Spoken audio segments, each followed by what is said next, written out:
वाली वेबसाइट से फॉर्म को फिलअप करना होगा। दोनों में ही जो एडमिशन का प्रोसेस है वो सेम है, बस वेबसाइट अलग अलग बनाया गया है। और साथ ही में जो एडमिशन का लास्ट डेट है जनवरी 2024 सेशन का, वो है 31 जनवरी 2024। 31 जनवरी 2024 तक आप एडमिशन का फॉर्म फिलअप कर सकते हैं और इग्नू के किसी भी प्रोग्राम में आप एडमिशन ले सकते हैं। हालांकि ये जो लास्ट डेट है इसको एक्सटेंड किया जाएगा। न्यू एडमिशन लेने के लिए सबसे पहले यहाँ पर आपको मिल जाएगा click here for new registration. इस पर आपको क्लिक करना होगा, स्टूडेंट रजिस्ट्रेशन फॉर्म आ जाएगा। यहाँ पर आपको अपना कुछ डिटेल्स देना होगा। सबसे पहले यहाँ पर आपको एक यूनिक यूजर नेम सेलेक्ट करना होगा, जो कि आप कोई भी बना सकते हैं। जैसे कि मैं यहाँ पर आपको एक डेमो के लिए दिखा देता हूँ, मैं डाल देता हूँ इग्नू 123। अब यहाँ पर आप यूनिक यूजर नेम कैसे बना सकते हैं, तो उसके लिए आपका जो भी नाम है यहाँ पर डालेंगे और आपका जो मोबाइल नंबर है उसका लास्ट 4 डिजिट आप यहाँ पर डाल देंगे तो आपका यूनिक यूजर नेम बन जाएगा। और उसके बाद फिर यहाँ पर आपका जो पूरा नाम है वो फिलअप करना होगा। आपका जो एजुकेशन क्वालिफिकेशन का डॉक्यूमेंट है उस पर जो नाम आपका लिखा हुआ है वही नाम आप यहाँ पर लिखेंगे। आपका जो ईमेल आईडी है वो आप यहाँ पर लिखेंगे और जो ईमेल आईडी आप यहाँ पर लिखेंगे यहाँ पर आप उसको दोबारा से कंफर्म करेंगे। ध्यान रखें यहाँ पर आपको अपना ईमेल आईडी खुद का देना है, क्योंकि एडमिशन के बाद सभी जरूरी इंफॉर्मेशन आपको ईमेल पर ही प्रोवाइड कराया जाएगा। फिर यहाँ पर आपको एक पासवर्ड सेट करना होगा। पासवर्ड आप कोई भी सेट कर सकते हैं, कम से कम 6 अंकों का। पासवर्ड को दोबारा से यहाँ पर कंफर्म करेंगे और यहाँ पर आप अपना मोबाइल नंबर डालेंगे और मोबाइल नंबर को दोबारा से यहाँ पर कंफर्म करेंगे और एक ऐसा वेरिफिकेशन कोड आएगा जिसे आप यहाँ पर सेम टू सेम लिखेंगे और रजिस्टर पर क्लिक करेंगे।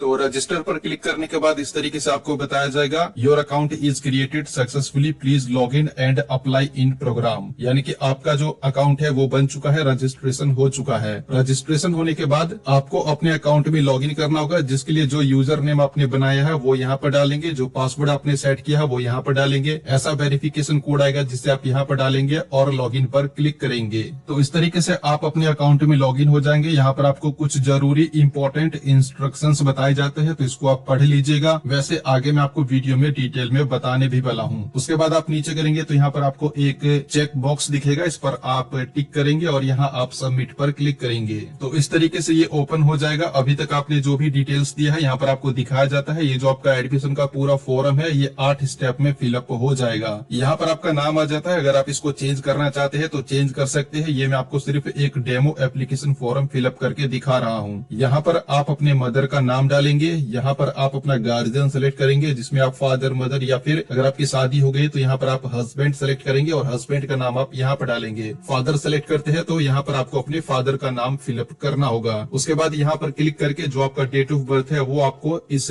ड्रॉप डाउन बॉक्स से सेलेक्ट करना होगा। तो आपका जो भी डेट ऑफ बर्थ है वो आप यहाँ पर इस तरीके से सेलेक्ट कर सकते हैं। उसके बाद फिर जो आपका कैटेगरी है वो आप यहाँ पर सेलेक्ट करेंगे। जैसे कि अगर आप यहाँ पर एससी या फिर एसटी सेलेक्ट करते हैं तो यहाँ पर आपको 2 और ऑप्शन देखने को मिलेगा, जिसमें कि आपको बताया जाता है कि इग्नू के कुछ ऐसे भी प्रोग्राम है जिसमें आपको एडमिशन फीस नहीं देना होगा, आपका एडमिशन फ्री में हो जाएगा। लेकिन इसके लिए आपके पास एससी या फिर एसटी का सर्टिफिकेट होना चाहिए। जैसे कि अगर आप बीएसजी, बीकॉम जी या फिर बीएससीजी प्रोग्राम में एडमिशन लेते हैं तो आपका जो एडमिशन फीस है वो माफ हो जाएगा। तो यहाँ पर आपसे पूछा जाता है कि आप फीस में छूट प्राप्त करना चाहते हैं या फिर नहीं। तो जैसे कि हम यहाँ पर यस पर क्लिक कर देते हैं और फिर यहाँ पर आपको इनकम के बारे में बताना होगा कि जो आपका एनुअल इनकम है वो 2.5 लाख रुपए से कम है या फिर नहीं। तो यहाँ पर आपको 2.5 लाख रुपए से कम वाला ऑप्शन ही सेलेक्ट करना होगा। उसके बाद फिर यहाँ पर आपको अपना जेंडर बताना होगा, तो आप अपने अकॉर्डिंग सेलेक्ट कर लेना। फिर यहाँ पर आपको सिटीजनशिप में इंडिया ही आएगा, इंडिया ही सेलेक्ट करना है। फिर यहाँ पर आपको एरिया टाइप बताना है। अगर आपका शहरी क्षेत्र है तो अर्बन सेलेक्ट करेंगे, अगर आपका ग्रामीण क्षेत्र है तो यहाँ पर आप रूरल सेलेक्ट कर लेंगे। जैसे कि मैं यहाँ पर यही सेलेक्ट कर लेता हूँ। फिर यहाँ पर आपको माइनॉरिटी बताना है, तो इसका आंसर आपको यस या नो में देना है। फिर यहाँ पर आपको रिलीजन बताना है, तो यहाँ पर आप अपने अकॉर्डिंग हिंदू, मुस्लिम, सिख, ईसाई जो भी है आप सेलेक्ट करेंगे। फिर यहाँ पर आपको मैरिटल स्टेटस बताना है कि आप शादीशुदा है या फिर सिंगल है, इस तरीके से सेलेक्ट कर लेंगे। फिर यहाँ पर आपको अपना सोशल स्टेटस बताना है, तो यहाँ पर आप नॉट एप्लीकेबल भी सेलेक्ट कर सकते हैं। फिर जो आपने ईमेल आईडी दिया है यहाँ पर आपको दिखा दिया जाता है। अल्टरनेटिव ईमेल आईडी आप यहाँ पर दे सकते हैं। मोबाइल नंबर जो आपने दिया यहाँ पर दिखा दिया जाता है। अल्टरनेटिव मोबाइल नंबर देना चाहते हैं तो यहाँ पर दे सकते हैं। फिर आप नीचे करेंगे तो यहाँ पर आपको अपना अदर्स डिटेल्स देना होगा। तो पहले यहाँ पर आपको पूछा जाता है पर्सन विद डिसेबिलिटी। अगर आप में किसी भी प्रकार का डिसेबिलिटी है तो उसका आंसर आप यहाँ पर यस या नो में दे देंगे। और अगर आप बिल्कुल ही शारीरिक रूप से फिट है तो यहाँ पर आप नो सिलेक्ट करेंगे। यहाँ पर आपको एम्प्लॉयमेंट स्टेटस बताना है, तो यहाँ पर अगर आप कोई काम वगैरह करते हैं तो एम्प्लॉयड सिलेक्ट करेंगे या फिर यहाँ पर आप अनएम्प्लॉयड भी सिलेक्ट कर सकते हैं। फिर यहाँ पर आपको स्कॉलरशिप का डिटेल बताना है। अगर आपको किसी भी सोर्स या फिर एजेंसी से स्कॉलरशिप मिला है तो उसका डिटेल आपको यहाँ पर देना देना है। यहाँ पर स्कॉलरशिप का अमाउंट डालेंगे कि कितना आपको स्कॉलरशिप मिला है, स्कॉलरशिप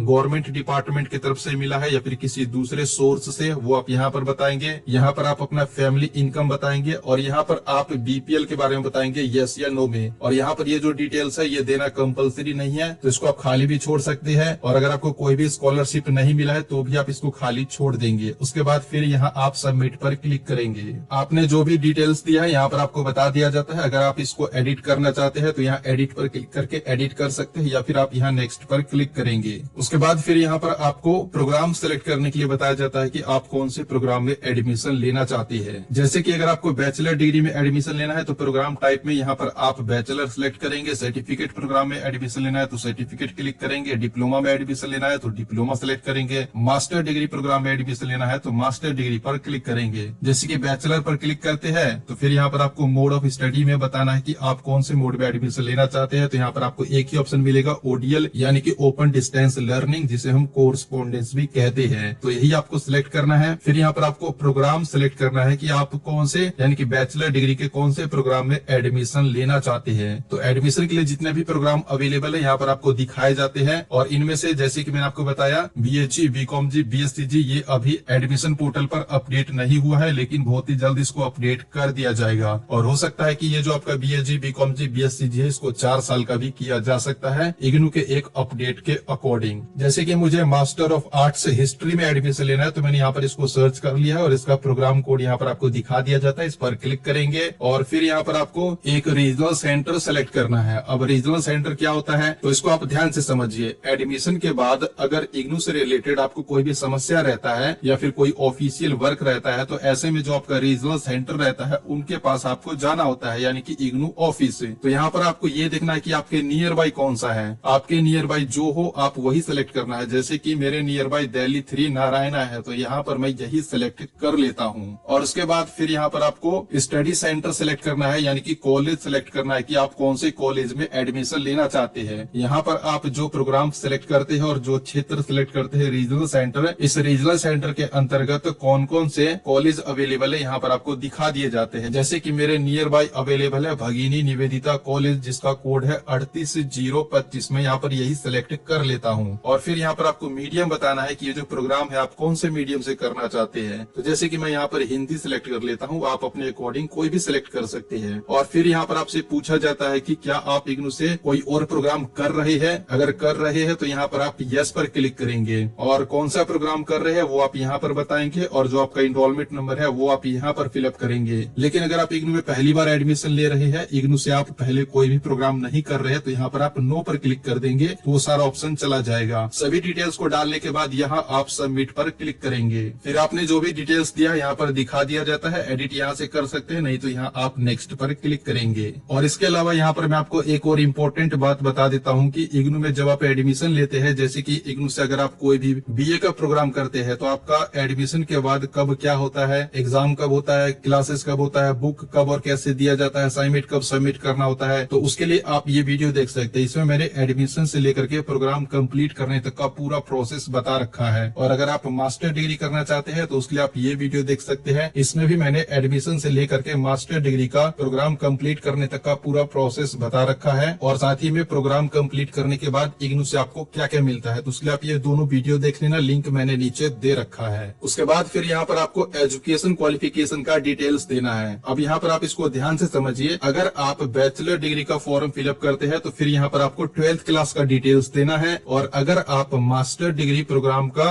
फॉर्म फिलअप करते हैं तो यहाँ पर आपको ग्रेजुएशन का डिटेल देना है। तो यहाँ पर आपको ये बताना है कि ग्रेजुएशन में आपके पास क्या क्या सब्जेक्ट था। तो आप यहाँ पर इसको क्लिक कर सकते हैं और यहाँ पर अगर आपको नहीं दिखता है तो यहाँ अदर पर क्लिक करेंगे और जो आपका सब्जेक्ट था ग्रेजुएशन में वो आप यहाँ पर मैनुअली भी टाइप कर सकते हैं। फिर यहाँ पर आपको ग्रेजुएशन का पासिंग ईयर बताना है कि आपने ग्रेजुएशन कब पास किया है। फिर यहाँ पर आपको डिवीजन बताना है कि आपका क्या डिवीजन आया था। और फिर यहाँ पर आपको परसेंटेज बताना है कि आपका कितना परसेंटेज आया था। फिर यहाँ पर आपको बोर्ड का कोड बताना है कि जो ग्रेजुएशन है वो आपने कौन से बोर्ड से किया है या फिर यूनिवर्सिटी से किया है, जो भी है। जैसे कि यहाँ पर आपसे 12th क्लास का पूछा जाता है कि 12th क्लास आपने कहाँ से किया है, वो आपको यहाँ पर नहीं मिलता है बोर्ड का नाम। या फिर यहाँ पर आप मास्टर डिग्री का फॉर्म फिलअप कर रहे हैं और ग्रेजुएशन का पूछा जाता है कि ग्रेजुएशन आपने कहाँ से किया है, तो जो यूनिवर्सिटी का नाम है, कॉलेज का नाम है, वो आप आपको नहीं मिलता है तो यहाँ पर आपको एक कोड मिल जाएगा 9999 और लिखा है not listed in this list. आप ये वाला ऑप्शन सिलेक्ट करेंगे और जो आपका स्कूल का नाम है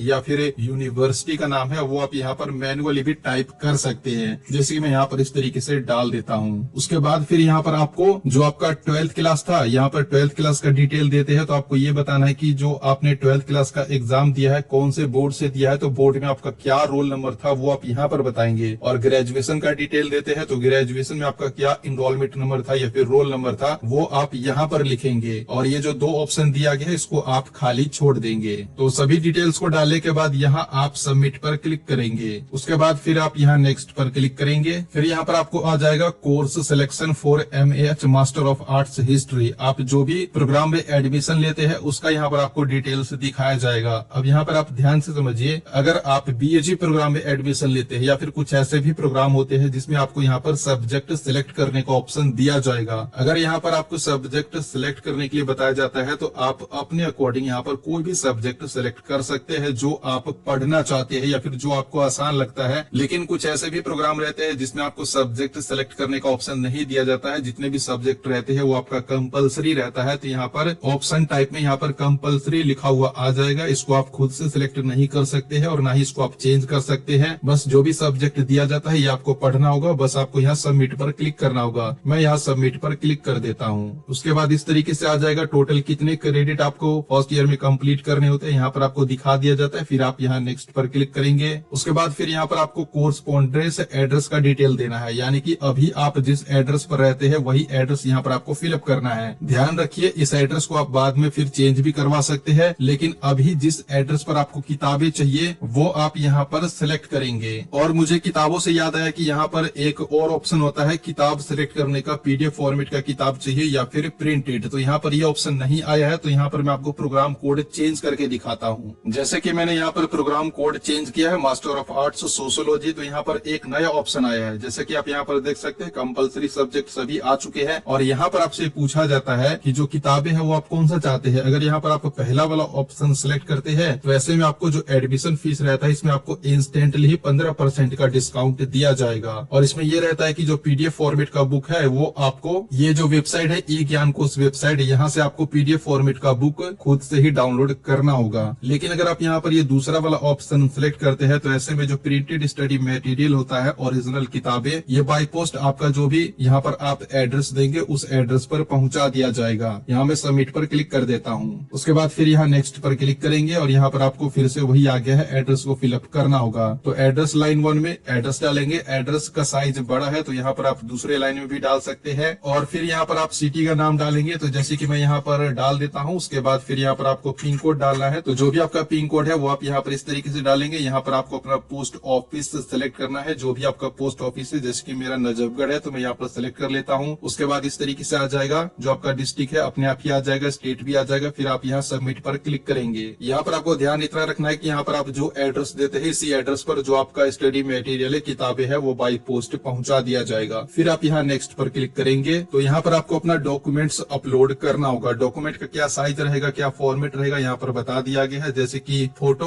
और सिग्नेचर का साइज जो है 100 KB से कम होना चाहिए, 10 KB से 100 KB के बीच में होना चाहिए। और ये जो है JPG या फिर JPEG फॉर्मेट में होना चाहिए। और इसी तरीके से बाकी और भी जो डॉक्यूमेंट है, जैसे कि आपका मार्कशीट हो गया, कास्ट सर्टिफिकेट हो गया, इनकम सर्टिफिकेट हो गया, आधार कार्ड हो गया, इनका साइज जो है 10 KB से लेकर के 200 KB के बीच में होना चाहिए। और ये जो है JPG, JPEG या फिर PDF फॉर्मेट में होना चाहिए। फोटो को अपलोड करने के लिए यहाँ सेलेक्ट फाइल पर क्लिक करेंगे और आपका फोटो जहाँ पर भी रखा हुआ है उसको आप पिक करेंगे। जैसे कि मैं यहाँ पर फाइंड कर लेता हूँ, तो हमारा जैसे कि यहाँ पर रखा हुआ है, यहाँ पर ये रहा, जैसे कि फोटो ये रहा, तो इसको हम पिक करते हैं और यहाँ स्टार्ट अपलोड पर क्लिक करेंगे। फोटो यहाँ पर आ जाएगा। सिग्नेचर को अपलोड करने के लिए यहाँ पर क्लिक करेंगे। जैसे कि हमारा ये रहा सिग्नेचर, इसको हम पिक करते हैं, स्टार्ट अपलोड पर क्लिक करेंगे, अपलोड हो जाएगा। ये सभी एक डेमो के लिए मैं आपको फॉर्म फिलअप करके दिखा रहा हूँ। फिर यहाँ पर आपको 10वीं क्लास का मार्कशीट अपलोड करना है, तो यहाँ से आप सिलेक्ट करेंगे, जिसकी हमारा ये रहा PDF फॉर्मेट में है, अपलोड हो चुका है। फिर 12th क्लास का मार्कशीट अपलोड करेंगे, यहाँ पर क्लिक करते हैं, ये रहा, इसको हम यहाँ से स्टार्ट अपलोड पर क्लिक करते हैं, अपलोड हो चुका है। और फिर यहाँ पर आपको ग्रेजुएशन का मार्कशीट अपलोड करना है, तो यहाँ पर क्लिक करेंगे। तो जैसे कि ग्रेजुएशन का मार्कशीट हमारा ये रहा, तो इसको हम यहाँ स्टार्ट अपलोड पर क्लिक करते हैं, अपलोड हो चुका है। फिर यहाँ पर आपको कास्ट सर्टिफिकेट देना है, जैसे कि मैंने SC सेलेक्ट किया है, तो यहाँ पर SC का सर्टिफिकेट अपलोड करना होगा। तो हमारा जैसे कि ये रखा हुआ है, इसको हम पिक करते हैं और यहाँ स्टार्ट अपलोड पर क्लिक करेंगे, अपलोड हो जाएगा। फिर यहाँ पर आपको इनकम सर्टिफिकेट अपलोड करना होगा। इनकम सर्टिफिकेट जैसे कि हमारा ये रहा, तो इसको हम सेलेक्ट करते हैं, स्टार्ट अपलोड पर क्लिक करेंगे, अपलोड हो चुका है। और उसके बाद यहाँ पर आपको जो अदर डॉक्यूमेंट रहते हैं, कोई दूसरा डॉक्यूमेंट, कुछ ऐसे भी प्रोग्राम रहते हैं जिसमें आपसे एक्सपीरियंस सर्टिफिकेट मांगा जाता है, तो यहाँ पर जो अदर ऑप्शन दिया गया है उसमें आप इसको अपलोड कर सकते हैं। और यहाँ पर आपको आधार कार्ड भी अपलोड करना होगा। तो जैसे कि हमारा ये रहा आधार कार्ड, स्टार्ट अपलोड पर क्लिक करते हैं, ये अपलोड हो चुका है। ये सिर्फ एक डेमो के लिए है। तो सभी डॉक्यूमेंट को इस तरीके से अपलोड करने के बाद आप नीचे करेंगे, यहाँ आप नेक्स्ट पर क्लिक करेंगे। उसके बाद अभी तक आपने जो भी डिटेल्स दिया है, यहाँ पर आपको एक फाइनल प्रीव्यू दिखा दिया जाता है। अगर अभी भी आप इसमें कुछ एडिट करना चाहते हैं तो यहाँ मॉडिफाई दिस सेक्शन पर क्लिक करके एडिट कर सकते हैं। जो भी डिटेल्स यहाँ पर आपको दिखाया जाता है, इसको आप अच्छे से बारीकी से चेक कर लीजिए। जब आपको लगता है कि सब कुछ ठीक है तो यहाँ पर आप नीचे आएंगे तो यहाँ पर आपको फीस के बारे में बता दिया जाता है। जो प्रोग्राम फीस है यहाँ पर आपको बता दिया गया 7,300 रुपए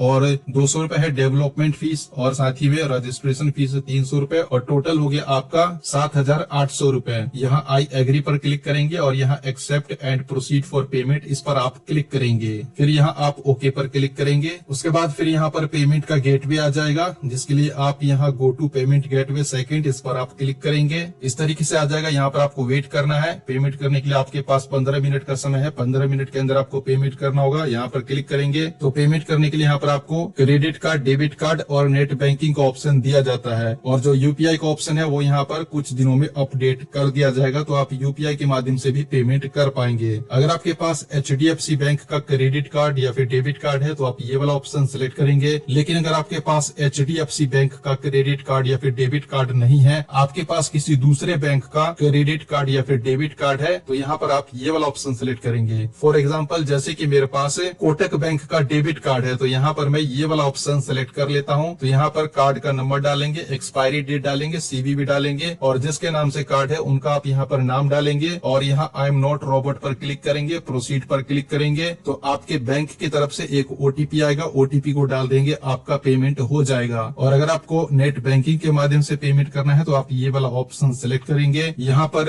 सभी बैंक का नाम आ जाएगा, आपका जो भी है क्लिक करेंगे, यूजर नेम पासवर्ड डालेंगे, आपके बैंक की तरफ से ओटीपी आएगा, ओटीपी को डालेंगे, आपका पेमेंट हो जाएगा। पेमेंट करने के बाद जो आपका एप्लीकेशन है वो सफलता पूर्वक सबमिट हो जाएगा। और अब बात करते हैं कि पेमेंट करने के बाद जो आपका एडमिशन का एप्लीकेशन फॉर्म है, इसको आप कैसे और कहां से डाउनलोड करेंगे। तो उसके लिए यहाँ पर आपको दोबारा से अपने अकाउंट में लॉगिन करना होगा। लॉगिन करने के बाद ऐसा इंटरफेस आ जाएगा। यहाँ पर आपको दिख जाएगा माई